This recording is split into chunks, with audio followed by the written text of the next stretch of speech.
영어권 평가. 막연하게 사람들이 생각하고 계신 부분들 중 하나인데, 그 감정평가사 분들이 아무래도 측정을 하는 게 훨씬 더 유리하겠네요. 일반적으로 감정평가사분들께서 해주시는 게 영어권 가치가 사업의 앞으로의 미래 가치를 중점적으로 본다고 생각을 해주시면 되세요. 개인 사업주 입장에서 세금을 조금 더 낼 수도 있는 거 아닌가 이런 생각이 좀 들거든요. 일단 첫 번째로 사업소득을 해서 그 큰 금액을 가져가면서 비용을 10%나 인정받기가 상당히 어렵고요. 두 번째로는 앞으로도 계속 소득세율로 내셔야 되는데 그거는 아깝지 않으신지. 그럼 일단은 무조건 하는 게 유리하다. 영어권을 평가하는 게 유리하다? 그건 또 사람마다 다릅니다. 다른 소득이 많으신 분들은 오히려 영어권 설정하면서 어차피 똑같은 받으실 수도 있는 거예요. 네네네.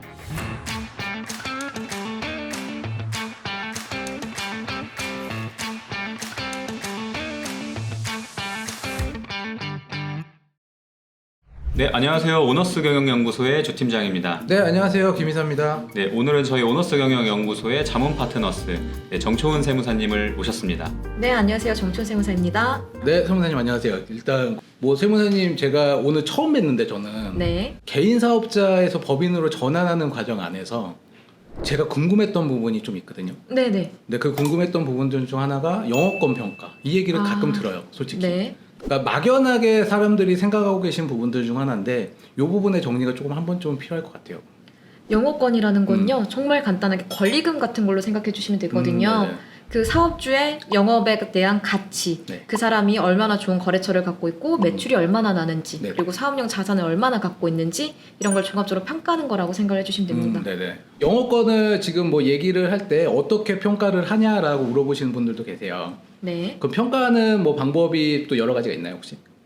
일단 첫 번째로 상속세 및 증여세법이라고 해서 법에 따라 평가하는 방법이 있습니다. 네. 저희 같은 세무사가 하는 방법이고요. 네네. 이제 순자산 가치, 순손익 가치라고 해서 자산 가치와 순손익 가치를 가중평균해서 구하게 되고요. 감정평가사님들께서 구해주시는 거는 오히려 그 사업의 앞으로의 미래 가치를 조금 더 중점적으로 본다고 생각을 해주시면 되세요. 그러니까 막연하게 그냥 대충 얼마 이런 건 절대 아니죠. 아니죠. 네네. 그리고 대표님께서 혹은 나 영어권 2억에 맞춰주세요, 3억에 맞춰주세요, 이것도 안 됩니다. 받고 싶은 만큼 받을 수 있는 것도 아니다. 네, 맞아요. 그러니까 평가라는 부분이 정확하게 필요한 게 맞네요. 네, 맞습니다.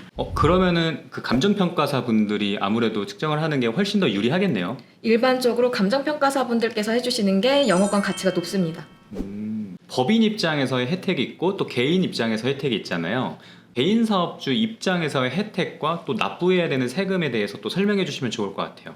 영어권을 양도하시는 개인 사업자분들 같은 경우에는요, 영어권은 일단 기타 소득으로 일반적으로 과세가 되는데 타 소득에 비해서 많은 비용을 공제받으실 수 있으세요. 실제 사용하신 비용이 없더라도 전체 수익 중 60%를 필요 경비로 봐서 공제를 해주거든요. 그러면 영어권 산출액의 40%에 대해서만 세금을 납부한다고 생각을 해주시면 됩니다.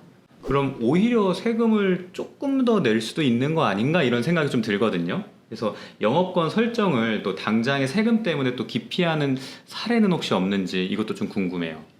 일단 첫 번째로 사업소득을 해서 그 큰 금액을, 이렇게 큰 매출액을 가져가면서 비용을 60%나 인정받기가 되게 상당히 어렵고요. 두 번째로는 앞으로도 계속 소득세율로 내셔야 되는데 그거는 아깝지 않으신지 다시 한번 여쭙고 싶네요. 법인 입장에서 혜택은 또 어떤 게 있죠? 법인이 이 영업권을 양수해 오면요, 5년간 정액법으로 감가상각을 할 수가 있는데요, 사온 영업권을 5년에 나눠서 비용 처리가 가능하다는 뜻이거든요. 예를 들면 영업권을 3억짜리로 해서 양수를 해왔다고 하면 1년 전체 비용 처리 가능한 부분이 6천만 원 정도 됩니다. 법인이 11% 세율 구간인 경우 660만 원, 22% 세율 구간인 경우 1,320만 원의 절세 효과가 있습니다. 이 부분은 법인 지방세까지 포함한 금액이고요. 이 영업권 평가를 통해서 또 법인 입장에선 비용 처리도 할 수 있으니까 절세할 수 있다 이런 포인트인 거죠? 그럼요. 돈을 주고 사온 거기 때문에요, 그걸 자산으로 봐서 비용 처리가 가능합니다. 비용으로 처리를 할 수 있다. 네. 그럼 일단은 무조건 하는 게 유리하다. 영어권을 평가하는 게 유리하다? 네. 그건 또 사람마다 다릅니다. 그거는 대표님들께서 다른 소득이 많으신 분들은 오히려 영어권 설정하면서 어차피 똑같은 높은 세율을 받으실 수도 있는 거예요. 네네네. 그래서 그분들이 다른 사업소득이 있는지, 근로소득이 있는지, 혹은 다른 기타 소득이 있는지까지 면밀하게 검토를 하셔야 돼요.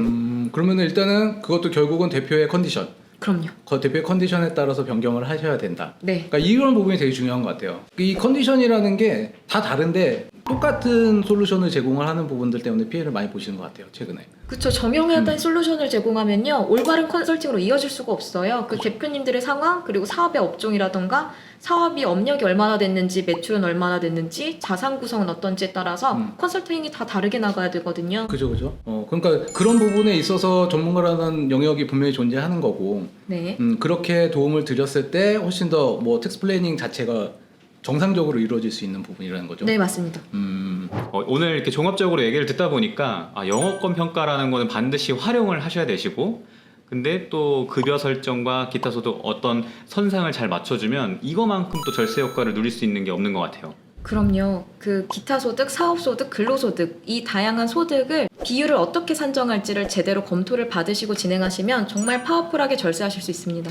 네, 또 사전에 이거를 또 알려드리고 싶은데 또 기업마다 컨디션이 다르기 때문에 네. 또 이거에 대해서 궁금해 하시는 분들, 또 개인 사업자인데 법인으로 좀 전환을 고려하시는 분들은 저희 오너스 경영 연구소로 문의 주시면 저희 정초은 세무사님께서 또 기업마다 면밀하게 또 분석해 주실 거니까요. 앞으로의 또 세무적인 이야기가 궁금하시다면 구독과 좋아요 그리고 알람 설정까지 또 부탁드리도록 하겠습니다. 오늘 귀한 시간 내주신 세무사님께 박수 드리면서 마무리하겠습니다. 감사합니다.